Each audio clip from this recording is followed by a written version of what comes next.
Joined now on the 5 Reasons podcast by Stephania Bell, injury expert for ESPN. We very much appreciate her taking the time to do this. You can check her out on the Fantasy Football Today podcast, which also streams live on Twitter every day at 11 a.m. And you can check her out on NFL Live, Fantasy Football Now on Sundays, all over ESPN's NFL coverage. Stephania, thank you for doing this. Oh, it's my pleasure. Thanks for the invite. All right, so we want to dig into the Dolphins' injuries, one injury in particular that has really changed the specter of their season, and that, of course, is Ryan Tannehill. So let's dig into the actual injury itself. And that is the capsule injury. That's what we've been told that this injury is. Now we here at the 5 Reasons Sports Network and our sister podcast, 3 Yards Per Carry, have been saying that there's also a labral tear in there as well. But what they've officially said is a capsule injury in his shoulder. Why would that prohibit him from even throwing? That this isn't even a pain tolerance issue. This is a physical incapability. Can you explain the injury to us so that we can understand how that's possible? Well, I don't know that it isn't a pain issue. I mean, it sounds like Tannehill has said that he has discomfort with trying to throw. So, but essentially the capsule it's fibrous tissue around the joint and in the shoulder. So you have basically the ball, the head of the humerus, which is the arm bone, articulates with the socket, which is the round, sort of more oval than round surface, relatively flat aspect of the shoulder blade. And so that's your shoulder joint, where there's another smaller joint that contributes to your AC joint. But for intents and purposes, we're talking about this joint. And around every joint in the body, you have this fibrous tissue, and that is the capsule. So the capsule provides some stability because it encapsulates the joint. But it also has it's tissue. It has nerve endings. It can be painful. Sometimes there are other structures, depending on the joint, that attach to it, like ligaments, for example. And so in the shoulder, which is a very mobile joint, and is prone to being dislocated because it is not, for example, like the hip, where you have a ball and socket that's a real press fit, very hard to dislocate the hip for the shoulder. The compromise for having all that motion in the shoulder is that it's a little bit less stable. And if you have trauma that stretches that joint beyond its normal range of motion, one of the things that can happen is you can get tearing of the capsule. And depending on the exact location within the capsule, and the size of the trauma to it, that will dictate just how limited the athlete is. And in the case of a thrower, you're talking about having to go through a particular motion that encompasses a huge range of motion within the shoulder. And at some particular point in the throwing, that different components of the capsule are going to be under stress. So if there's an area that's weakened because of a tear or painful, that can be problematic every time you go to throw, because every time you go through that motion, you're stressing an area that's torn. Okay, so if you got two different things going on here, Stephania, which is one, again, a discomfort issue, which he's acknowledged, and two, we've got a strength issue. To me, I always look at those two things totally differently, which is, fans will look at it when someone has a pain tolerance issue and they'll be like, okay, he should be out there and playing if that's the case. If it's a strength issue, that's going to affect performance directly. And I think one of the things that's come out throughout this process was that, when Gase had Tannehill throw late in that week before the Bears game, he just couldn't make any of the previous throws that he used to make with any velocity. And I think that even came about in the Cincinnati game. So if he has both a strength issue and a pain issue, how reasonable is it with an injury like this to get him back on the field anytime soon? Well, so it's actually, I would say it's slightly different. There's a pain issue, but there can also be, because it's a shoulder, stability issue. And remember, the capsule is partially responsible for your shoulder feeling stable. So if there's enough of it, and again, we don't know exactly where within the capsule this injury is, but based on, go back to the video, based on the mechanism of injury with him getting hit when he was in the wind-up phase of his throwing, it would appear, and I'm guessing a bit because I have to, because no one's going to tell me, but based on the mechanism, it would appear that he was probably most likely strained the anterior part of the capsule. So it can also feel a little unstable. In other words, that joint can slip a little bit. It can feel like it's sliding a little more than usual. And instability gives you a different sensation than just pure pain. However, you can have pain in conjunction with instability. And as far as strength goes, it's hard to say. It's not a pure pain tolerance issue in the sense of like, I'm just going to press through this. Sometimes when you get pain that comes at a certain arc of motion, like throwing, it basically zaps your strength instantaneously. So if you're taking your arm and you're bringing it through a range of motion to make an overhead throw, and you hit a point where you get a sharp pain or a catch, which athletes will often describe a catching feeling if there's any sort of instability or something that makes the joint motion abnormal to them. It's basically like something is zapping your strength instantly. You can sympathize with this if you've ever had, a pain like in your knee or something that makes it want to buckle or give way. And it doesn't matter how strong you are, it just completely will take you out. And that happens with throwers. We see it in baseball pitchers all the time, where they hit a point in their motion where that pain kicks in, and it's sharp and it's instantaneous, and they lose their strength. So picture if you're an overhead thrower and you're going through your throwing motion and you hit a painful spot coming near the top of your arc, you're just going to lose everything off the ball. Even if I were to test you in the gym, for example, and put you through resistive testing or weights in certain positions, you could demonstrate that you're at full strength. But when you go through that motion, you hit that pain or instability, all of a sudden your strength gives way. And that's why it's a more complex situation when you're trying to get somebody back from this kind of injury than just say pure strengthening or telling them to push through it, because they often don't know when they're going to hit that spot. So would you say that the timetable is just indeterminate, that it's just based off of when it no longer feels like that? Yes. And I think that the timetable, they're talking about week 12, but that certainly sounds optimistic to me, given the fact that apparently just yesterday he couldn't do as much as they hoped he would be able to do. So, the thing about capsular injuries is there's a wide range in terms of how long it takes them to heal. And some can and will heal on their own, and some will not. Again, this all goes back to the dimensions of the injury and where it is in the capsule, and if it's something that requires surgery, and I know they have said that it doesn't in his case and so on, but if you ultimately can't get better from something and it inhibits you from throwing, and throwing is how you make your living, they may have to go in with a scope and at least look at what's going on.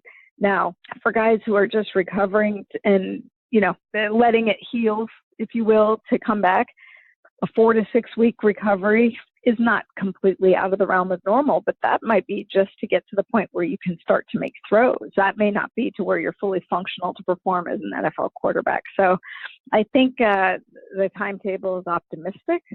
I can't say from a distance because I haven't seen him. I haven't evaluated him. I can't tell you that it's completely out of the range of possible.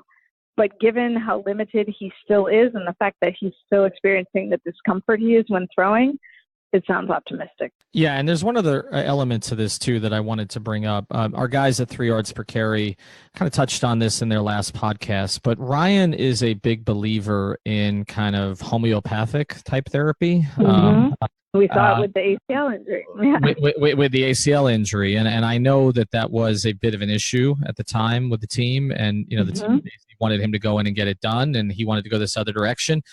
And, our guys, and I'm not speaking out of turn here because they touched on this a little bit on their podcast, that they've heard some similar things here and I do think the timing has been interesting for some of Ryan's tweets of late, where he keeps tweeting out about this, particular, I don't know the right term for it, but it's sort of a natural healing type situation. Like he's basically doing Twitter endorsements for them. And he did it in a week. Mm.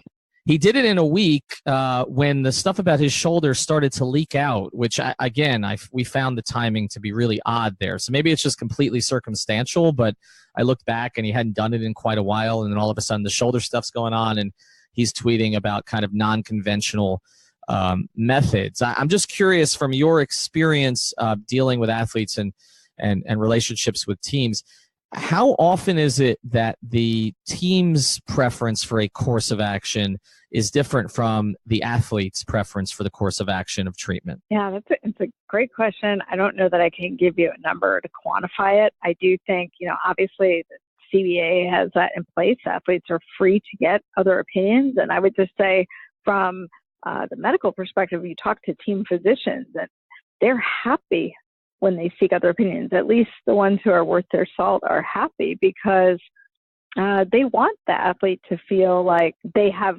explored whatever options there are. And especially if they go see someone else and someone recommends a similar course of care, that can often be a positive reinforcement for the athlete. Like, oh, okay, I'm hearing the same thing, seeing a couple different people, sometimes more than two.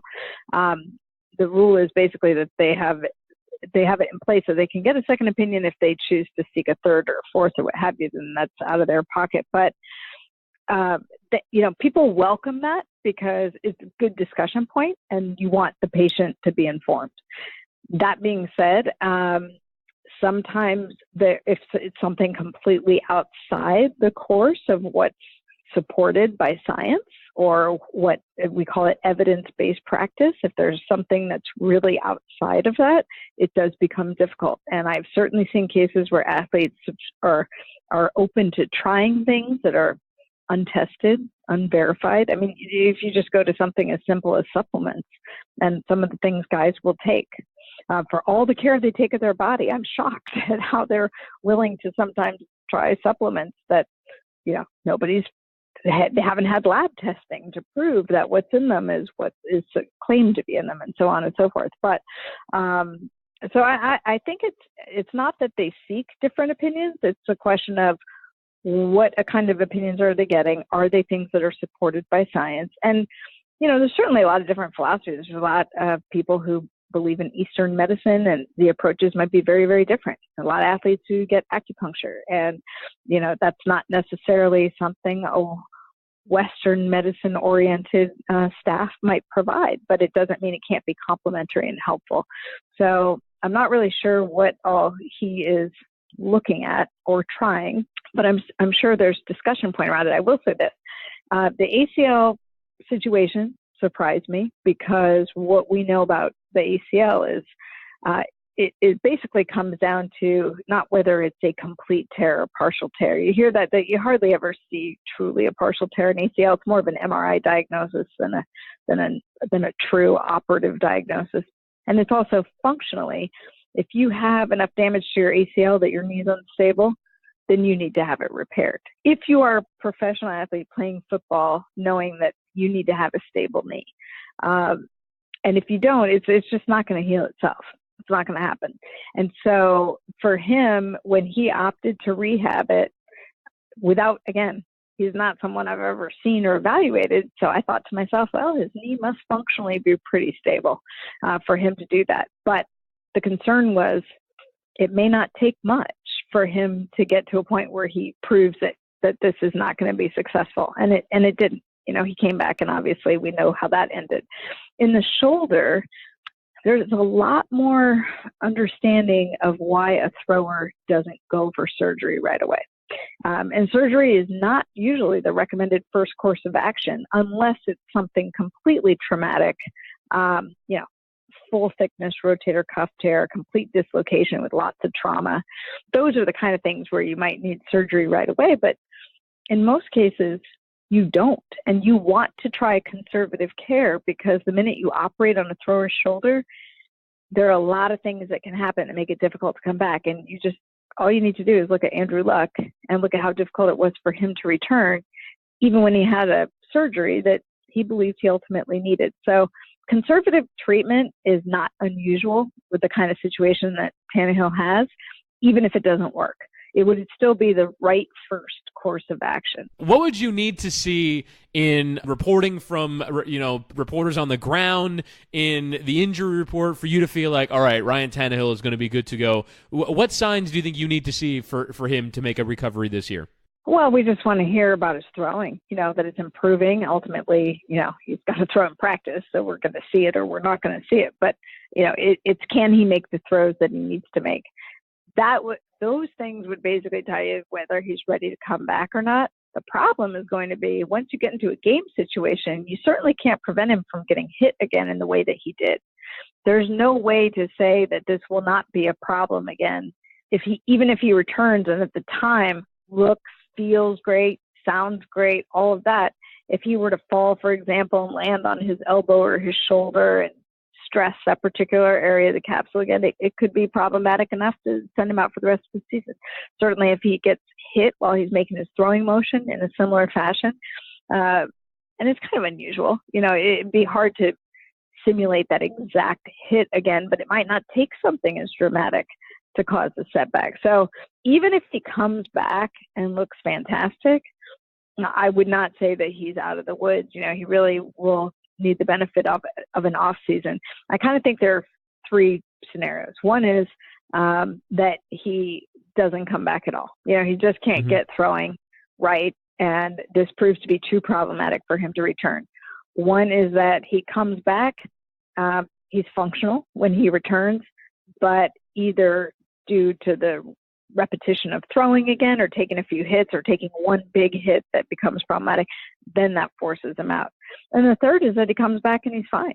And I don't think anyone can tell you in advance what the answer to that will be. We'll get back to our episode with Stephania Bell here in a second, but first want to tell you about a great new sponsor of the 5 Reasons Sports Network, and that is Brunt Insurance, where you can find all of your protection under one roof. What does that mean? It means home, auto, commercial, and life insurance, and they're licensed to write insurance for the entire great state of Florida, Pensacola, all the way down to the Keys. They've got multiple carriers for all the product lines, so they'll make sure you're paying the lowest rate in your particular area. Also, and this is important, they are proud sponsors of the Homes for Heroes program, which offers special discounts to first responders, teachers, military, and healthcare professionals. So if you got to check out bruntinsurance.com or at Brunt Insurance on Twitter. That's BRUNT. You can also reach them at 954-589-2204.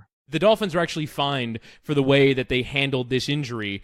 I imagine all the time in your capacity as trying to get injury expert to both fantasy players and NFL fans of their teams, come across roadblocks all the time with getting accurate information. What have you made of the way that the Dolphins have handled this injury? Well, I think it's important to clarify what exactly they were fined for, because the week that it happened, and I'm sure as everyone in South Florida is well aware, it was a surprise, right? We're going into the game, we're sort of hearing these rumblings that maybe Brock Osweiler is going to start, and it seemed to come out of nowhere.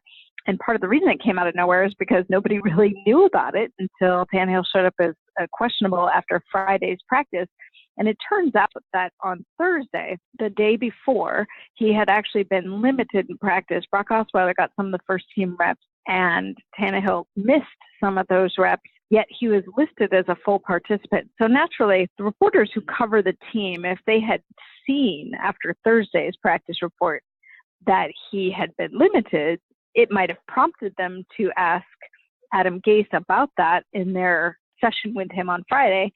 The reporters ended up meeting with Gase before Friday's injury report was out. So when Friday came out and it said he was limited and questionable, there was no further opportunity for reporters to ask the questions. And that is essentially why the team was fined, because on Thursday, Tannehill was listed as a full participant when he, in fact, was a limited participant. So you can see how that led to confusion, people not being able to get information that they would normally get. And that's one of the reasons that the NFL has an injury report, is so that players can be listed as full participants, limited, which means anything short of your normal reps. So it's hard to interpret that, whether that's, 75% of your reps or 25% of your reps. They don't have to specify, but they can just specify limited, and then non-participant, of course, if they did not participate in practice. So the idea is that everybody has access to that same information, and the body part is also listed. And I think if people had seen that, they would have thought, maybe there's something to look at here. As it was, they did not. And when they saw that he was limited a little bit on Friday, nobody thought, I didn't really think that was necessarily a big deal until there seemed to be some questions Sunday morning. Well, Stephania, what was odd about this situation, a couple of things.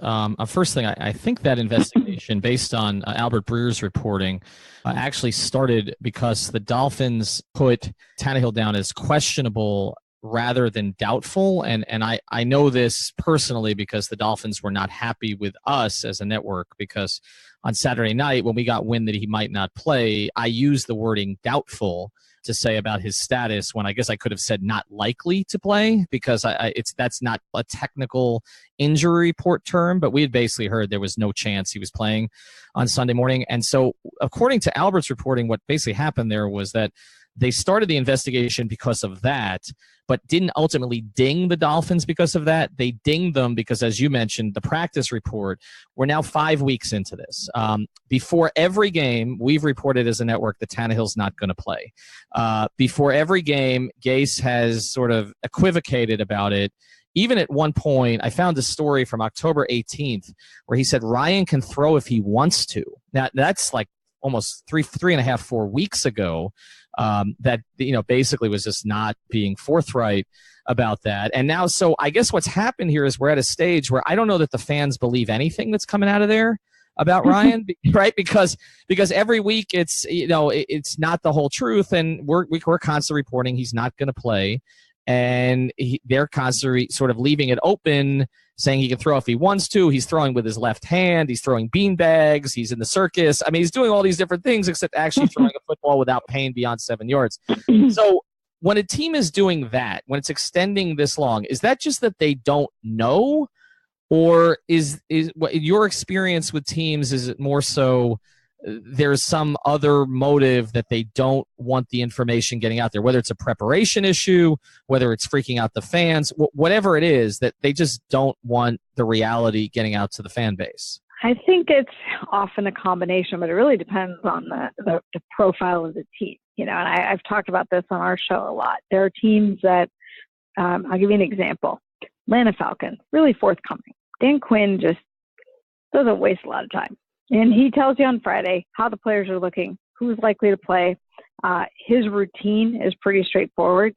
You take somebody like Julio Jones, who's been banged up a fair amount and at risk of not playing at times. And Dan Quinn has said, if I see what I need to see on Friday, the medical staff clears him, and I see from my eyeball test that he can do what he needs to do for us to run the offense effectively with him in it, then he can play.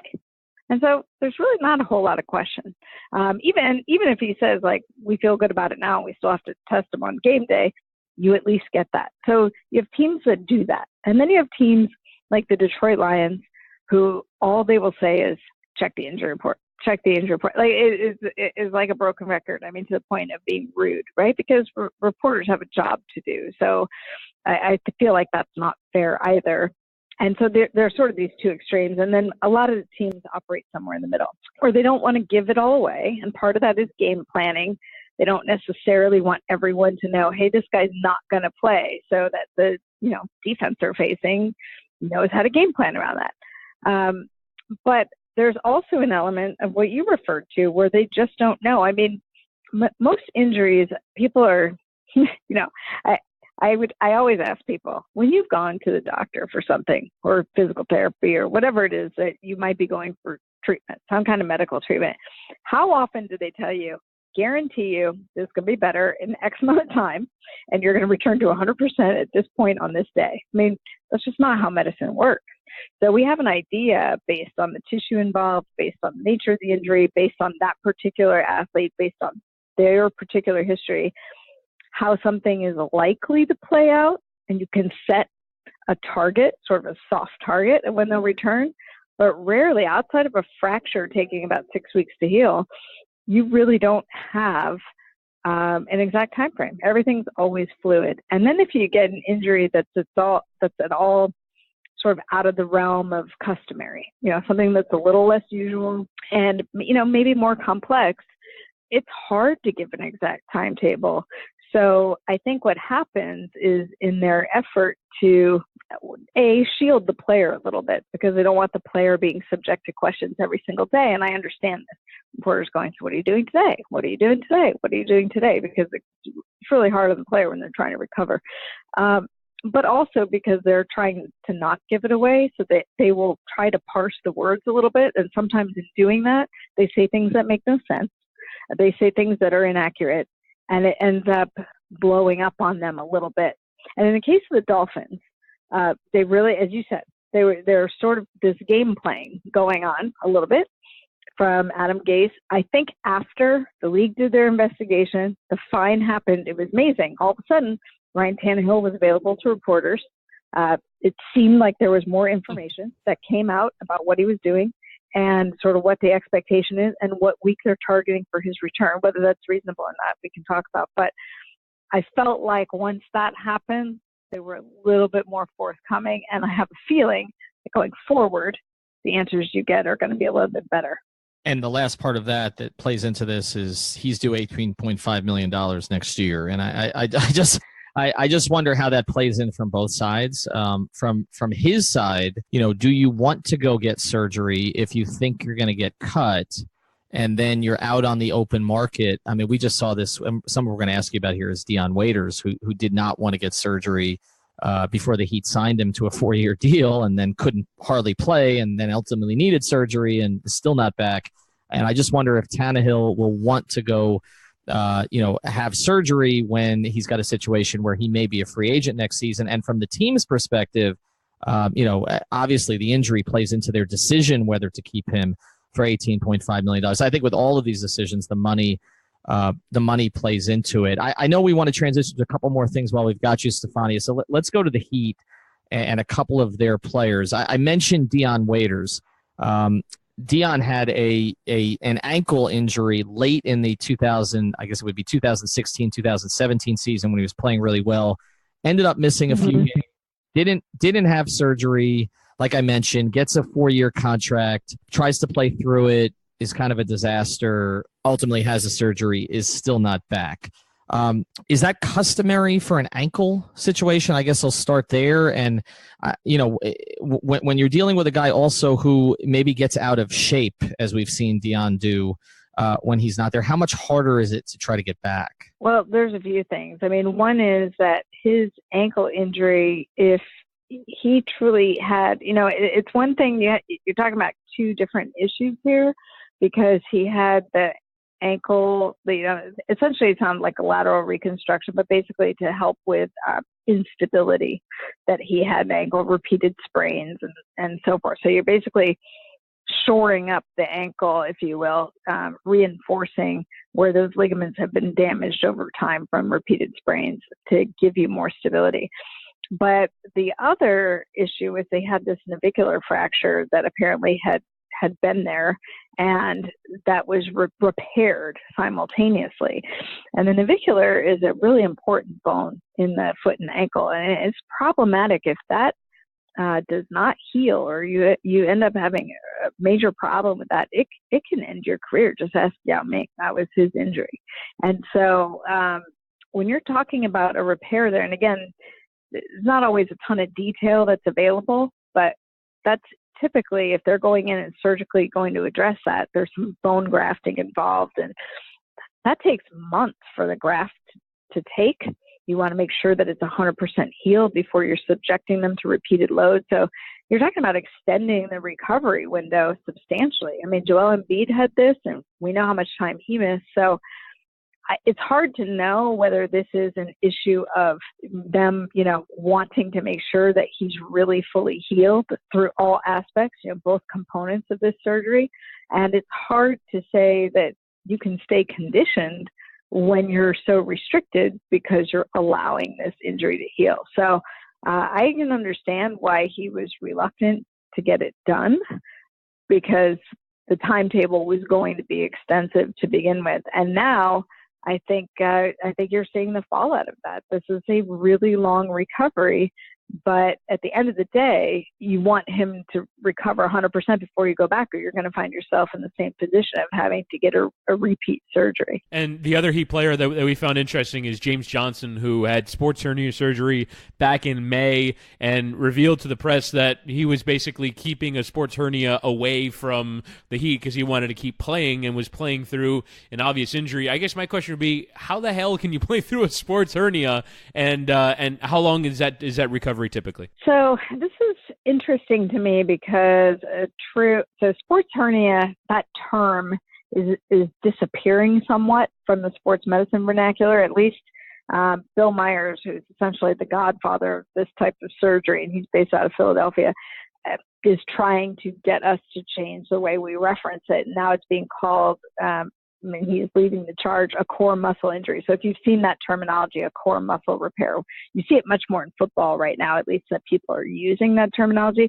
That's the replacement term for sports hernia. And part of the reason that he has really been pushing for us to change the way we talk about it is because a sports hernia is not a hernia at all. An inguinal hernia, which is what most people think of when they think of hernia, is where you have a palpable mass.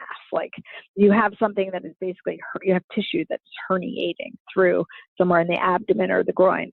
And in the case of what was used to be called a sports hernia, you don't have anything that is herniated. So there is no mass. It's just an injury to the abdominal wall or the groin musculature, all of which make up core muscle. So you're right, it's very difficult. You lose a lot of explosiveness when you have an injury like this, because if you think about it, all your power, all your explosion when you try to run or jump comes from your core. You use your legs, of course, but that has to translate up through the core.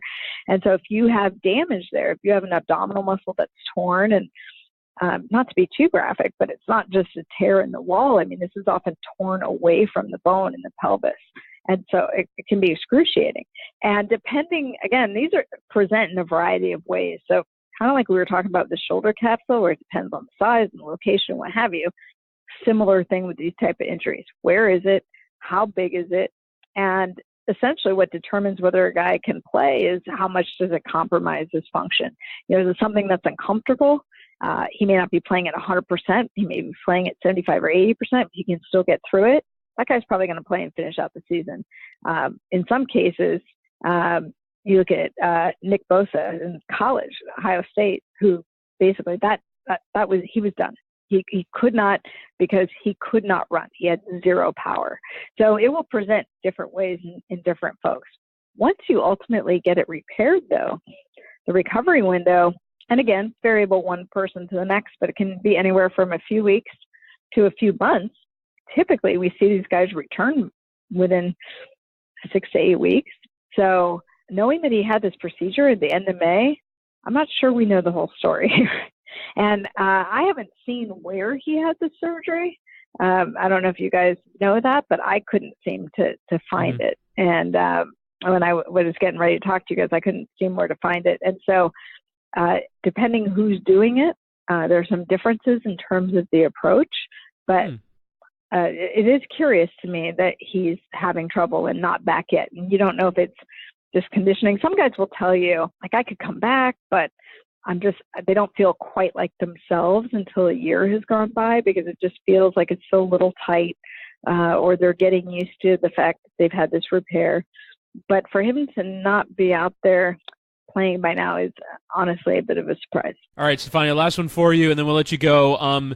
There was I follow the injury report all week because I do the pregame show for the Dolphins, so I'm just kind of curious how things progress. And the one thing that I've noticed is for Danny Amendola, for Cameron Wake, and for Frank Gore, they give them each a day off from practice. It's usually either Wednesday or Thursday, and it'll say not injury related. My guess is it's almost like a DNP rest in basketball, where you're just taking a day off so they could. And particularly for Amendola, this is a player who has had difficulty staying healthy. For Wake and Gore, I imagine age plays a role. How much do you see the NFL taking on a DNP rest kind of attitude with players, particularly in older ages, so that they can prolong their seasons and stay healthy for 16 games? Oh, you're absolutely right. They're doing it more and more. You're now seeing, because I obviously pay attention to the injury reports for every team, and you're now seeing virtually every team is using this for their veteran players. You get a guy like Frank Gore, who at this point seems indestructible. He's a medical marvel. He hasn't. He really is, and believe me, coming out of college as somebody who's a graduate at the University of Miami, my grad school, I'm well aware that people didn't trust him to stay healthy after all the trauma he suffered when he was at University of Miami. But he's managed to figure out how to keep himself healthy in the NFL, which is amazing. But as he gets up there, the way to help maintain him is to make sure you're not killing him during the week with practice. So we are seeing this more and more, either guys who've dealt with a lot of injuries in the past, or guys who are just more veteran players that they are wanting to conserve during the week so that they can maximize what they get out of them on the weekend.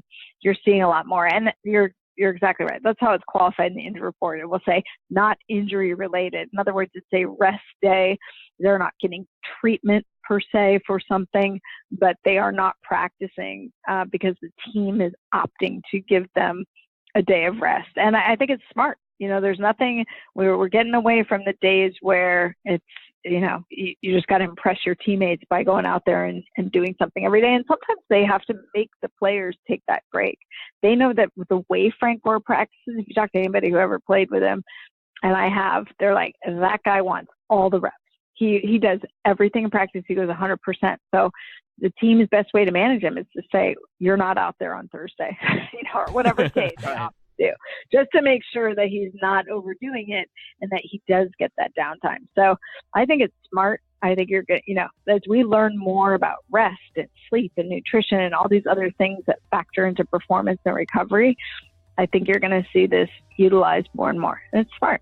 Stephania Bell, check her out on Twitter at Stephania_ESPN. She is ESPN's injury analyst and every day on with the 06010 Fantasy Football Today podcast with ESPN. Appreciate the time, and it's Fantasy Football Now on ESPN. Thank you very much for the time, and thanks for the amazing information. Well, thanks for having me, guys.